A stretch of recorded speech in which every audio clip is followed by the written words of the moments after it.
আচ্ছা, কিছু না করে বসে থাকা এই কথাটা শুনলেই আমাদের কি মনে হয়? বেশিরভাগ সময়ই মনে হয় এটা স্রেফ সময় নষ্ট করা। কিন্তু বিজ্ঞান কি বলে জানেন? চলুন এই ধারণার গভীরে গিয়ে আসল সত্যিটা খুঁজে বের করা যাক। তো প্রশ্নটা খুবই সোজা। অলসভাবে বসে থাকাটা কি আসলেই সময়ের অপচয়? আমাদের চারপাশের সমাজ, আমাদের কাজ সবকিছুই কিন্তু সারাক্ষণ ব্যস্ত থাকাকে প্রোডাক্টিভিটি বা সাফল্য হিসেবে দেখে। তাই এই প্রশ্নটা আমাদের সবার মনেই আসাটা খুব স্বাভাবিক। কিন্তু মজার ব্যাপার হলো নিউরোসায়েন্স বা স্নায়ুবিজ্ঞান বলছে একদম উল্টো কথা। যখন আমাদের মনে হয় আমরা কিছুই করছি না, ঠিক সেই মুহূর্তেই নাকি আমাদের মস্তিষ্ক সবচেয়ে বেশি কাজ করে। ভাবা যায়? এটা কিন্তু সত্যি অবাক করার মতো একটা তথ্য। তাহলে চলুন আমাদের মস্তিষ্কের এই গোপন জীবনে একটু ওকি দেওয়া যাক। আমরা যখন জাস্ট বসে থাকি বা বিশ্রাম নিই, তখন আমাদের মাথার ভেতরে ঠিক কী চলে? হার্ভার্ডের গবেষকরা একটা দারুণ জিনিস খুঁজে পেয়েছেন। যখন আমরা কোনো নির্দিষ্ট কাজে মন দিই না, তখন আমাদের মস্তিষ্ক একটা বিশেষ মোডে চলে যায়।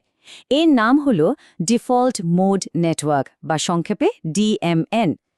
এটাকে বলতে পারেন মস্তিষ্কের নিজস্ব একটা মেইনটেনেন্স টিম, যেটা আমরা কাজ থামানোর সাথে সাথেই অ্যাক্টিভ হয়ে যায়। তো এই মেইনটেনেন্স টিমটা কি করে? এটা আসলে একটা রিপেয়ার মোডের মতো কাজ করে।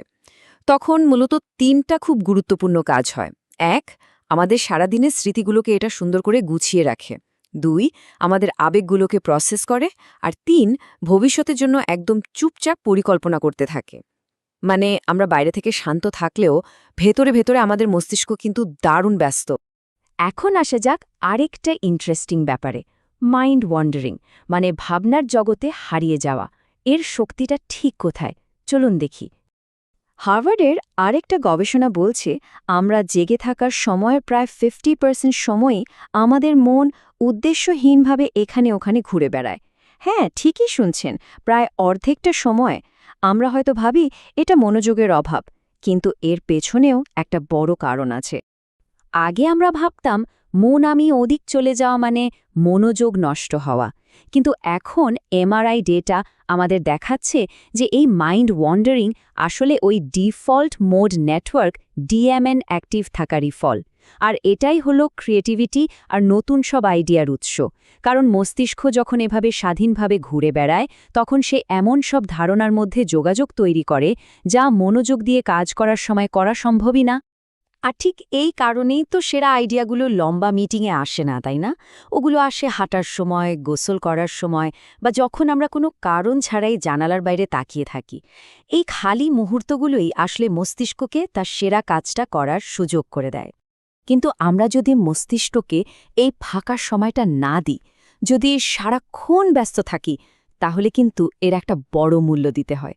চলুন দেখি এই অবিরাম ব্যস্ততা আমাদের কি ক্ষতি করে। আমেরিকান সাইকোলজিক্যাল অ্যাসোসিয়েশনের মতে ব্যাপারটা একটা চেইন রিঅ্যাকশনের মতো। একটানা নোটিফিকেশন, মাল্টিটাস্কিং আর স্ক্রোলিংয়ের কারণে আমাদের মস্তিষ্ক সবসময় উত্তেজিত থাকে। এর ফলে শরীরে স্ট্রেস হরমোন কর্টিসলের মাত্রা বেড়ে যায়, আর তার শেষ ফল হল ক্লান্তি, দুর্বল স্মৃতিশক্তি আর খিটখিটে মেজাজ। এই কারণেই অনেক সময় কোনো কাজ না করেও আমাদের ভীষণ ক্লান্ত লাগে। তাহলে এই চক্র ভাঙার উপায় কি? উত্তরটা কিন্তু খুব সহজ আর সুন্দর। স্থিরতা। ইচ্ছাকৃতভাবে বিশ্রাম নেওয়াটা আসলে এক ধরনের বায়োলজিক্যাল হিলিং বা জৈবিক নিরাময়ের মতো কাজ করে।